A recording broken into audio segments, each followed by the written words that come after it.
Конечно, sizni eringiz ham bir tiyinga olmaydi, qaynonangiz ham bir tiyinga olmaydi, ovsinlaringiz oldida o'rningiz bo'lmaydi.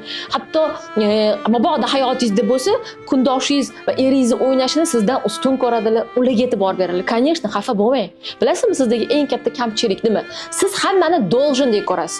Qaynonangiz sizga chiroyli hurmatda bo'lish kerak, eringiz sizga e'tibor berish kerak, eringiz sizni sevish kerak. To'g'ri, sizni bunga haqqingiz bor, lekin ichingizdagi должен-ku, nimaga qilmayapti-ku degan talabingiz bu bizantir deyotgan energetik vampir. Energetik vampir ayollardan hamma qochadi va bunday ayollarni hamma ayblaydi. Bilasizmi, siz energetik vampir ekanligingizni bir nechta belgilarini aytaman. Birinchisi, tez charchab qolasiz. Ichingizda doim atrofdagilarni muhokama qilib yurasiz. Va uchinchisi, doim siz haqsiz, siz becharashkasiz, qolgan hamma aybdor deb ko'rasiz. Bu bizning tilda energetik vampir jертва pozitsiyasi deyiladi. Iltimos, energiyangizni to'g'rilang. Shunchaki bitta narsani his qiling.